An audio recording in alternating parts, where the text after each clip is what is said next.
예, 오늘부터 우리 다음 주, 우리 금요일까지 해로운 신앙 시리즈 10가지 주제를 가지고 우리 함께 도전을 받았으면 좋겠습니다. 이 제목 자체가 이렇게 상당히 참 부정적이고 또 이렇게 조금 부담스러운 면들이 많이 있어서 이 주제를 가지고 조금 다뤄야 될까 사실 상당히 좀 고민을 많이 했던 것 중에 하나인데요. 제가 지금까지 이렇게 목회를 하면서 뭐 이런저런 갈등과 또 이렇게 고민이 많았는데 이제 그 중에 하나가 뭐 저뿐이겠습니까? 모든 목회자와 우리 성도들이 갖고 있는 이제 고민이 있다면 우리가 신앙생활 한 지가 몇 년째인데 왜 이렇게 좀처럼 변화되지 않을까 하는 문제죠. 제가 목회 초기에 어떤 교수님을 만나 뵙고 목사님 이렇게 변화가 안 된다면 교수님 저 목회 안 할랍니다. 왜 이렇게 불필요한 시간을 이렇게 많이 투자하고 제가 다른가 하겠습니다. 그러니까 그 교수님 하시는 말씀이 사람은 안 변해. 웃으시면서 제가 너무 황당했습니다. 어떤 답을 찾으러 왔는데 내가 목회해 보니까 사람이 안 변해. 그래서 교수님, 그럼 목회를 왜 해야 되죠? 거기에 대해서 답은 주시지 않았습니다. 그러면서 웃기만 하시고 목회해 보면 알 거야. 근데 이제 목회를 마무리하는 지금 단계에서 이렇게 되돌아보면 교수님이 왜 웃으셨는지 그 마음을 조금은 알 것 같습니다. 그럼에도 불구하고 그 질문은 계속됩니다. 뭐가 잘못된 걸까? 목회자가 잘못된 걸까? 성도들이 잘못된 걸까? 아니면 무슨 신학이 잘못된 걸까? 도대체 뭐가 문제가 있을까? 또 우리 자신을 이제 돌아보면서 목회자도 그렇고 성도들도 그렇고 이런 고민하죠. 우리가 뭐가 좀 잘 안 되고 이러면 기도가 부족해서 그래. 말씀을 잘 몰라서 그래. 열심히 부족해서 그래. 그렇게 이야기한단 말이죠. 그 말이 틀린 건 아니죠. 그죠? 근데 마음 한구석에 열심히 낸다고 되나? 또 이런 표현이 조금 죄송하지만 기도한다고 되나? 하나님 많이 안다고 이렇게 될 문제인가? 뭔가 조금 다른 영역이 있을 것 같은 그런 느낌들을 우리가 많이 받습니다. 물론 우리 리더십이 부족해서 그런 것도 있고 내 자신의 부족함이 있어서 그런 건 사실이죠. 자, 그런데 이런저런 요인이 있지만 우리는 이번 열흘 동안에 이런 고민을 하면 좋겠습니다. 우리 신앙의 구조가 혹시 잘못된 것은 아닐까? 뭔가 신앙 구조가 잘못되어 있는데 그건 우리가 자꾸 옳다고 생각하고 믿고 있는 건 아닐까? 또 한 가지는 신앙생활이 마치 시소 게임을 하는 것처럼 그래서 은혜를 강조할 때는 산 꼭대기에 올라간 것 같다가도 또 신앙생활 이렇게 오랫동안 했는데 이 정도밖에 안 되나? 이런 점에서 강조하는 설교를 들으면 그냥 낭떠러지에 떨어지는 느낌. 그래서 어떤 때는 산꼭대기에 올라갔다가 어떤 때는 낭떠러지에 떨어지는 느낌. 이 두 사이에서 연결이 잘 안 되는. 그죠? 어떤 때는 은혜의 감격에서 기뻐하는데 목사님, 순종한다는 것은 조건적인 사랑 아닙니까? 내가 잘해야 하나님께서 복을 주시는 거 아닙니까? 그 생각이나 그 말은 틀린 건 아니거든요. 그럼 그 이야기를 가만히 듣고 보면 내 쪽에서 뭔가 잘해야 뭐가 되고 결국은 내 쪽에서 뭔가 부족하기 때문에 안 되는 그런 결론에 도달한단 말이죠. 그죠? 이런 여타의 이런 고민들 이번 기간 동안에 한번 좀 정리를 해서 회복이 되면 좋겠습니다. 이런 고민을 하고 있는 차제에 책 제목 하나가 제 마음을 사로잡았어요. 제가 이제 전자책을 이렇게 많이 보는 편인데요. 그 중에서 또 특별히 전자책이 없는 경우들은 책을 주문해서 보는데 제목을 딱 보니까 해로운 신앙 딱 꽂혔습니다. 바로 주문 들어갔죠. 그리고 이제 다는 못 읽었는데 그 저자는 스터빈 아티번 잭 펠론의 공저입니다. 두 사람이 이제 잭 펠톤은 상담가입니다. 그러니까 상담을 많이 하면서 이 신앙생활에 많은 갈등들, 학대당한 사람들, 또 뭐 성폭행 당한 사람들, 중독에 걸린 사람들, 그런 여러 부류의 사람을 상담하면서 야, 이게 지금 신앙 구조가 좀 잘못됐구나. 그러면서 이제 21가지의 유형을 분석했습니다. 그죠? 그 유형이 어떤 것은 제가 이렇게 좀 사용하고 또 어떤 것은 또 다른 것도 하게 되고 근데 어쨌든 상당히 예리하게 분석한 것 같아요. 그죠? 그래서 그런 해로운 신앙의 21가지 중에서 또 제가 좀 이렇게 또 더 필요한 부분들 보완하고 이렇게 해서 한 10가지 정도 이번 주하고 다음 주 이렇게 한번 고민해 보면 참 좋겠습니다. 그러면서 이 저자는 말이죠. 책 표지에서 종교 중독과 영적 학대. 종교도 어떤 사람은 거의 중독 수준에 가까운 사람이 있다는 거죠. 막 열심을 내고 막 그러는데 이게 완전히 중독돼 갖고 말이죠. 오히려 해로운 신앙을 낳게 되는. 그래서 주변에 있는 분들이 보면 나는 저런 신앙생활 안 하겠다. 아주 부정적인 영향을 끼치는. 오히려 아무 개를 보니까 나도 언젠가 예수 믿어야 되겠다. 교회 가야 되겠다가 아니라 역반응을 나타내는. 그리고 영적으로 말이죠. 학대한다는 건 뭔가 하면 이렇게 잘못된 카리스마를 가지고 이래서 이런 거야. 이렇게 해야 되는 거야. 이러면서 이 부분을 자꾸 강조하다 보니까 그죠? 신앙생활 지쳐버리고 나는 아무래도 안 될 것 같다 하는 자괴감에 빠지는 이런 유형들을 우리가 보게 되는데요. 오늘은 이제 그 첫 번째로 조건적인 사랑입니다. 네, 조건적인 사랑은 뭔가 하면 하나님의 사랑과 은혜는 내가 하는 행위에 달려 있다는 거죠. 하나님의 사랑과 은혜가 말이죠. 내가 하는 행위에 따라서 달라진다는 거죠. 이게 맞습니까? 틀립니까? 어떻게 보면 맞는 것 같기도. 그죠? 이 하나님의 이 사랑이 말이죠. 또 은혜가 내가 하는 행위에 달려 있는가? 그죠? 이 부분. 물론 결론적으로 하나님의 사랑과 은혜는 내가 하는 행위에 달린 것이 아닙니다. 왜 그런지 그렇다고 우리 쪽에서 행위나 순종이 필요 없다는 거 아닙니다. 그죠? 문제는 바로 이거죠. 하나님의 사랑과 은혜가 내가 잘한다고 해서 또 내가 못한다고 해서 그 하나님의 사랑과 은혜가 스탑이 되고 그런 건 아니란 말이죠. 그죠? 그 뉘앙스를 이제 함께 진행하면서 좀 말씀을 드리면 좋겠습니다. 왜 그럴까요?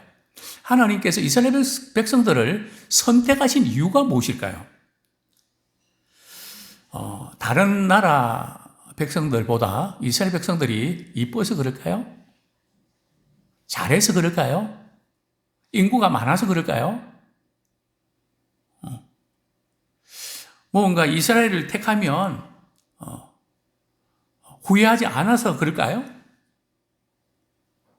이스라엘 백성들에게서 뭔가 메리트가 있어서 그런 걸까요? 우리는 늘 그렇게 생각하거든요. 저분이 저렇게 복을 받은 것은 저렇게 하니까 복을 받은 거야. 물론 그게 틀린 건 아니에요. 근데 우리는 자꾸 이렇게 그렇게 말을 하면서 조건적인 하나님의 사랑이 조건적인 사랑인 것처럼 자꾸 연결시킨단 말이죠. 그래서 늘 이제 우리는 자격이 없다 하는 쪽으로 가게 되는데요. 자, 먼저 성경 말씀 한 구절 보겠습니다. 신명기 7장 7절 8절.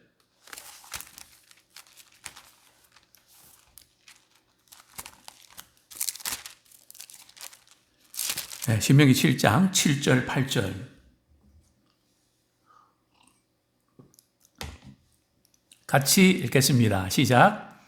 여호와께서 너희를 기뻐하시고 너희를 택하심은 너희가 다른 민족보다 수요가 많기 때문이 아니니라. 너희는 오히려 모든 민족 중에 가장 적으니라. 여호와께서 다만 너희를 사랑하심으로 말미암아 또는 너희의 조상들에게 하신 맹세를 지키려 하심으로 말미암아 자기의 권능의 손으로 너희를 인도하여 내시되 너희를 그 종 되었던 집에서 애굽 막 바로의 손에서 속량하셨나니.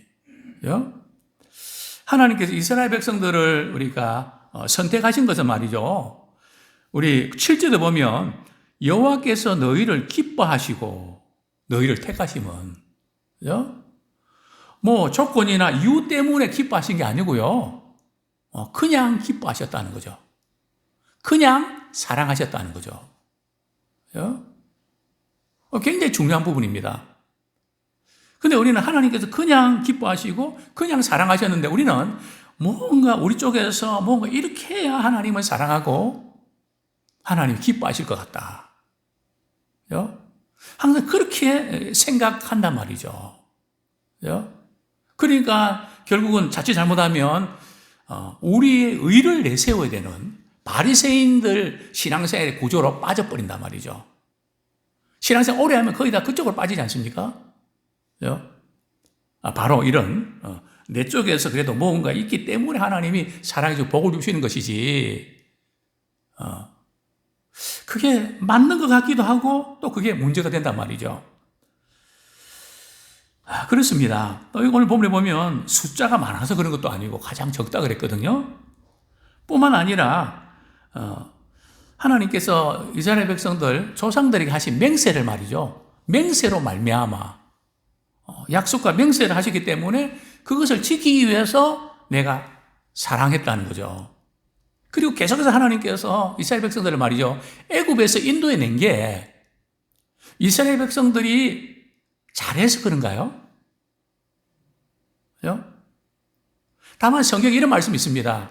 그들이 너무 괴롭고 힘드니까 막 고통 속에서 하나님께 그냥 신음하면서 말이죠. 하나님 부르짖음을 하나님께서 들으셨다 그랬거든요.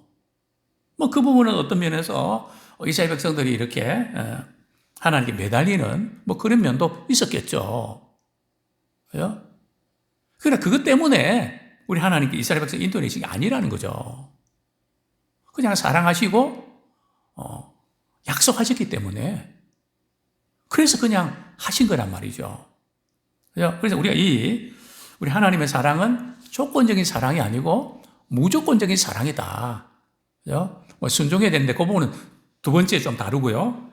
자, 그 다음에 우리 신자들 가운데 내가 착하게 살면 열심히 봉사하면 내가 이렇게 하는 것을 보고 우리 하나님께서 나한테 잘해 주실 거다. 그런 생각을 많이 갖고 있습니다. 믿음이 없을수록 열심을 내는 유형 중에 한 분이 그런 분이거든요. 제가 이전에 우리 중고등부 지도할 때 한 170, 80명 정도 이렇게 모여서 우리 수련을 갔는데 교사분들이 한 20명 정도 되고 이렇게 하는데 겨울 되어서 아마 이렇게 그 방에 나무를 이렇게 집혀서 따뜻하게 데우는데요. 어느 고등학교 결혼 선생님이 계신 분이 참 열심히 수련인데 봉사를 했습니다. 그래서 제가 너무 귀해서 집사님 이렇게 귀한 시간 내서 오신 것도 감사한데 너무 열심히 봉사해 주시니까 너무 감사하다고 참 집사님 믿음이 대단하신 것 같아요. 그러니까 집사님 하시는 말씀이, 목사님, 제가 믿음이 있어서 그런 게 아니고요. 이렇게라도 하면 하나님이 잘 봐주시지 않을까. 그래서 제가 그렇게 열심히 하는 겁니다. 그 말을 듣고, 그럴 수도 있겠구나. 이런 생각을 하게 되는데요. 하나님의 사랑을 얻어내기 위해서 열심히 봉사하고 헌신하는 거, 그거 잘못인가요?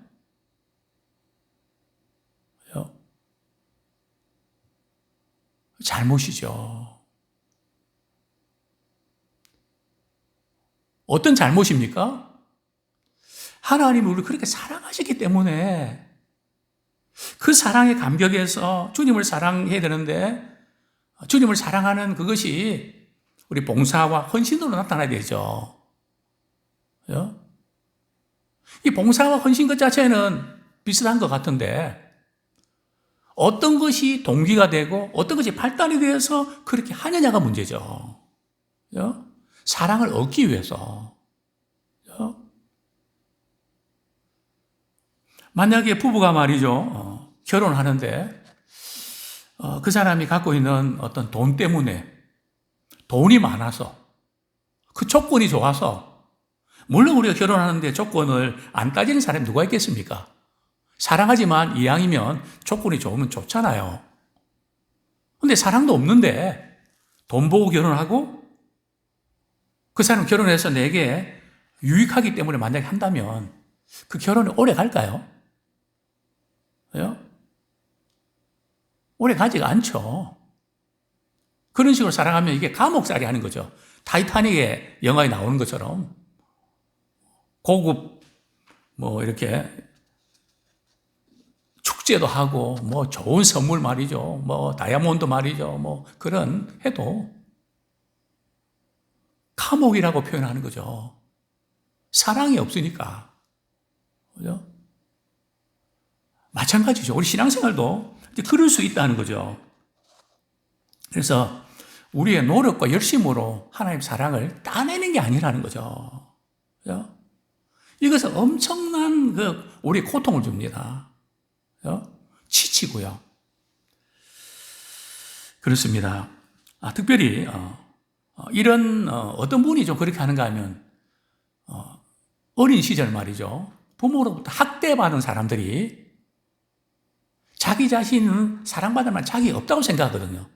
자존심이 이렇게 굉장히, 자존감이 굉장히 낮습니다. 나는 사랑받을 만한 자격이 없으니까 내가 열심히 잘하고 이래야 사랑을 받는다고 생각하거든요. 그죠? 그런 사람이 예수님을 믿으면 하나님의 사랑도 그렇게 받을 수 있다고 생각하는 거죠. 그렇게 안 하면 사랑 못 받을 것 같거든요. 그렇습니다. 계속 강조하지만 우리가 사랑을 받으려고 열심히 봉사하는 게 아니고요. 하나님 사랑을 받았기 때문에 그 사랑에 너무 감격해서 어떻게 표현하고 싶고, 그래서 사도 바울은 그렇잖아요. 그렇게 말하고 있지 않습니까? 하나님의 사랑이 나를 강건하시는도다. 그죠? 하나님의 사랑이 너무 크고 놀라워서 나도 주님을 사랑해야 되겠는데, 그게 우리 불렀던 찬양 아닙니까? 주 예수 이렇게 사랑하니 우리도 또한 사랑한다고. 그죠? 또 원수 마귀는 언제 물러가는가 하면 주님이 나를 사랑한다는 걸 인정하고 그 사랑 안에 사는 사람은 그 두려움이 떠나가고 악한 마귀가 떠나가죠. 그죠? 이 사랑의 원리입니다. 저는 모든 어떤 정신이라든지 이런 영적인 문제는 하나님의 사랑이 무조건적으로 내게 부어지고 그것을 받으면 역사가 나타납니다. 그죠? 우리는 자꾸 조건적인 그 부분에 이렇게 이야기를 하니까 그 부분 때문에 나는 자격 없다. 목사님이니까 그렇지, 집사님이니까 그렇지, 선교사님이 그렇지, 항상 나하고는 상관이 없는 문제처럼 늘 여겨버리는 그런 부분들이 우리에게 있다는 것이죠. 정말 우리는 사랑받기 위해서 순종하거나 봉사하는 것은 아닙니다. 자, 두 번째로, 그런데 무조건 사랑이라고 하면서 성경에 보면 순종하면 복을 주신다 그랬잖아요. 그럼 그건 어떻게 되는 거죠? 우리 오늘 신명기 우리 28장 본문도 돌아갑니다. 28장 1절, 2절 한번 같이 읽겠습니다. 시작. 신명기 28장 1절, 2절. 시작. 내가 내 하나님 여호와의 말씀을 삼가 듣고 내가 오늘 내게 명령하는 그의 모든 명령을 지켜 행하면 내 하나님 여호와께서 너를 세계 모든 민족 위에 뛰어나게 하실 것이라.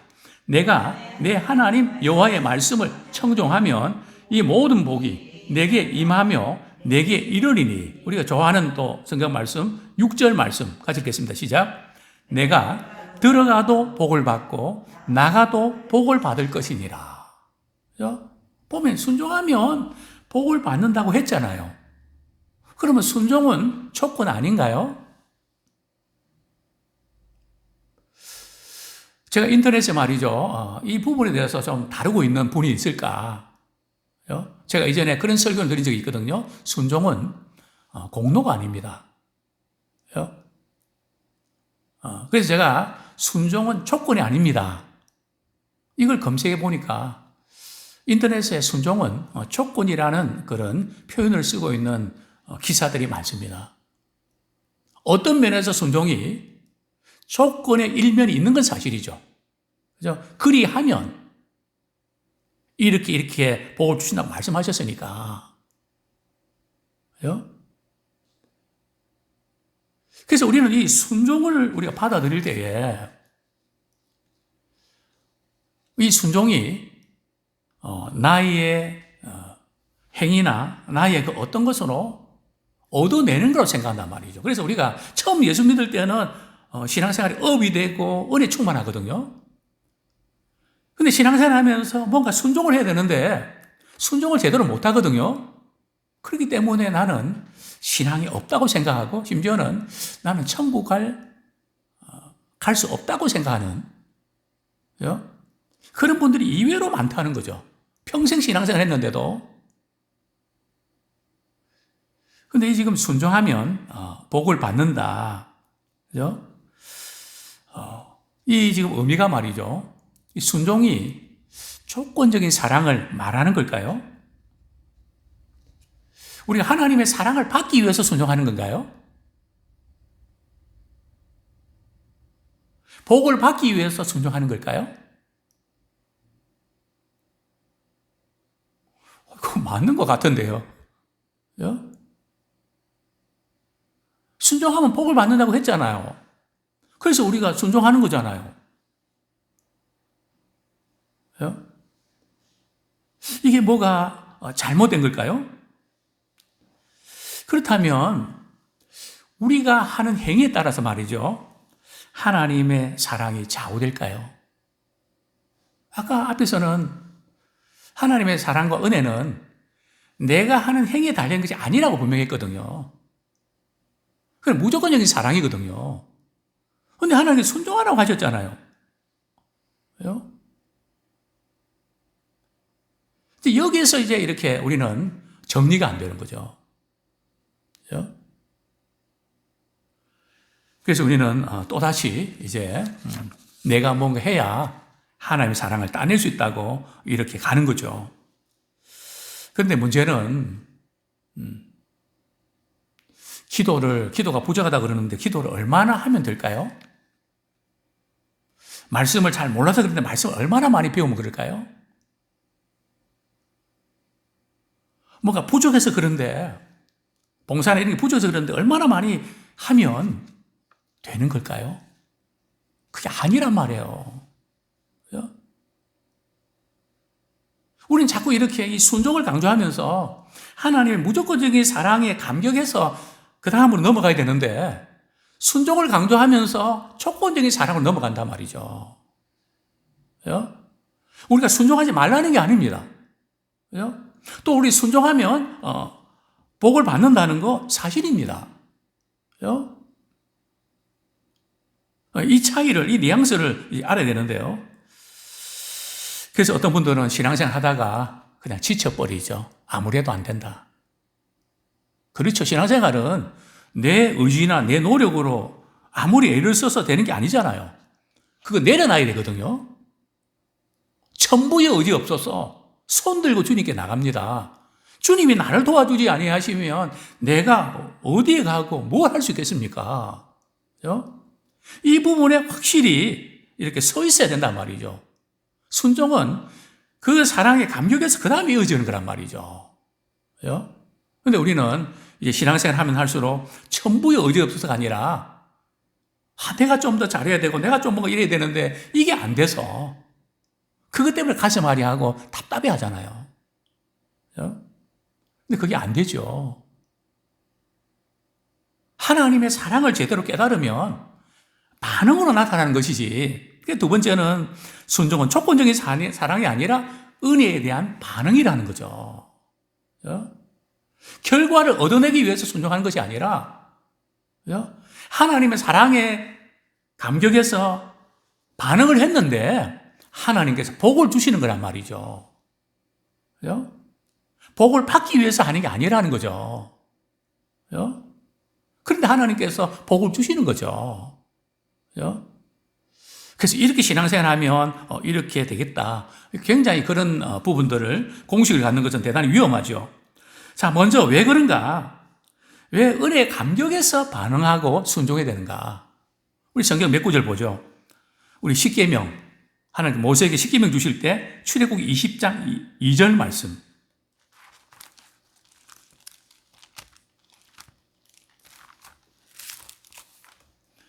출애굽기 20장 2절 말씀 같이 한번 읽겠습니다. 시작. 나는 너를 애굽 땅 종되었던 집에서 인도하여 낸 내 하나님 여호와니라. 그죠? 십계명을 이렇게 모세에게 주면서 말이죠.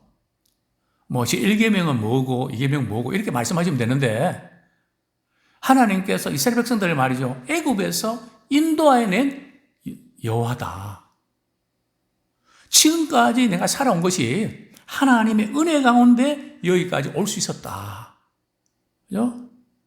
그 은혜 받은 자로서 우리 하나님의 자녀된 자로서 우리가 어떻게 살아야 될까? 은혜에 감격해서 반응하는 거란 말이죠. 그죠? 그런데 은혜에 대해서 감격하지 않는데 하라고 하면 짜증나죠. 그죠? 왜 나만 가지고 이렇게 하냐고. 이런 말이 나오죠. 그죠? 반감이 생긴단 말이죠. 또 어떤 분들은 좀 착한 사람 하긴 해도 속으로는 투덜거리는 거죠. 그죠? 우리 성경 구절, 우리 한 구절 더 보겠습니다. 신명기 26장 18절. 우리 하나님의 자녀고 하나님의 백성이 되기 위해서 말씀에 순종하는 게 아니란 말이죠. 이게 전후 관계를 우리가 정확하게 아셔야 됩니다. 신명기 26장 18절.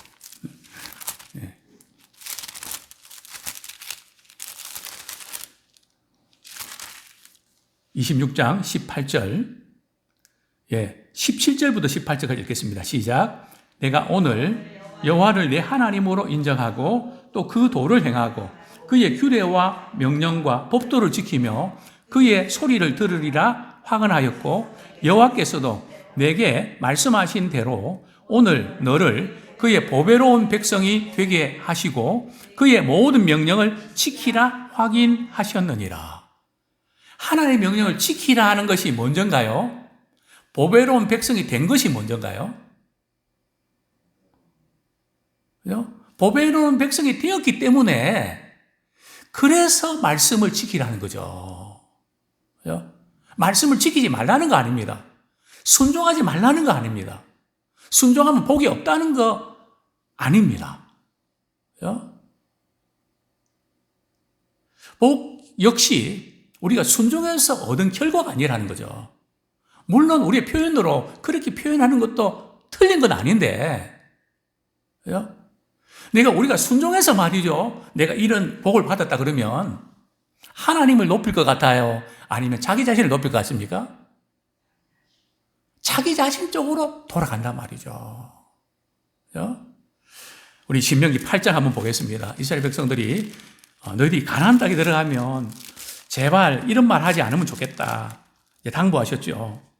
왜냐하면 사람은 자꾸 하나님 은혜로 시작해놓고도 뭐가 잘 되면 은근히 마음속으로 말이죠. 하나님 은혜 주신 건 사실이지만 그래도 내가 잘해서 그렇지. 이런 쪽으로 자꾸 간단 말이죠. 신명기 8장 17절, 18절. 같이 한번 읽겠습니다. 시작. 그러나 내가 마음에 이르기를 내 능력과 내 손의 힘으로 내가 이 재물을 얻었다 말할 것이라. 내 하나님 여호와를 기억하라. 그가 내게 재물을 얻을 능력을 주셨습니다. 이같이 하심은 내 조상들에게 맹세하신 언약을 오늘과 같이 이루려 하심이니라. 가나안 땅에 들어가서 말이죠. 우리가 이렇게 잘 살게 되고 또 풍요로운 삶을 살게 된 것은 마음으로 말이에요. 말로는 그렇게 안 하죠. 마음으로 말이 은근히 그래도 내 능력과 내 힘으로 이 재물을 얻은 거야. 하나님 그게 아니야. 하나님께 재물 얻은 능력을 주셔서 그런 거지. 그러니까 우리가 따낸 그 결과가 아니고 하나님께서 복을 주신 것도 은혜로 주셔서 복을 얻은 거란 말이죠. 근데 우리는 자꾸 그거를 내가 뭔가 했다고 자꾸 그쪽으로 돌리기 때문에 그래서 모든 것이 은혜다 하는 것을 이제 강조하고 있는 것이죠. 그렇습니다. 이제 정리를 좀 해야 되겠는데요. 우리는 왜 우리가 순종해야 되는지, 그죠? 누구를 위해서 순종해야 되는지, 무엇을 위해서 순종해야 되는지를 우리가 자문해 보아야 됩니다. 로즈 메리 레드포드라는 사람들이 말이죠. 좋은 영성과 나쁜 영성, 물론 뭐 영성이라는 표현은 저는 그렇게 좋아하지 않는데요. 좋은 신앙과 나쁜 신앙, 그 어떻게 구분할 수 있는가? 세 가지로 지적을 하는데요. 첫 번째는 우리가 순종하고 열심을 내서 물질적 이익을 얻는 거, 거기에 관심이 있지 않나. 자, 두 번째는 말이죠. 자기를 중요하게 만드는 거. 바리새인들이 신앙이 그렇지 않습니까? 자기를 바라보게 만드는 거. 자기를 따르게 만드는 거. 그죠? 그 다음 세 번째는 말이죠. 다른 사람을 지배하고 조정하고 이러면서 거기에서 얻는 어떤 기쁨을 얻는 거. 다른 사람을 조정하려고 하는 자꾸 막 그렇게 지배하고 막 이렇게 그런 거기에서 기쁨을 찾는 이 세 가지는 이제 나쁜 영성이라는 거죠. 이제 정리합니다. 그럼 신앙은 뭔가? 우리 하나님의 사랑과 은혜는 말이죠. 내 행위에 달린 것이 아니라고 말씀드렸습니다. 그죠? 두 번째는 순종은 조건적인 사랑이 아니라 은혜에 대한 반응이라고 말씀드렸습니다. 이것을 한 문장으로 이렇게 제 나름대로 정리해 봤는데요. 신앙은 무조건적인 사랑 안에서 인격적인 관계를 맺고 반응하는 것이다. 다시 한번요. 신앙은 무조건적인 사랑 안에서 인격적인 관계를 맺는 무조건적인 사랑 안에서 은혜에 대한 반응으로 인격적인 관계를 맺는 것이다. 또는 인격적인 관계로 은혜에 대해서 반응하는 것이다.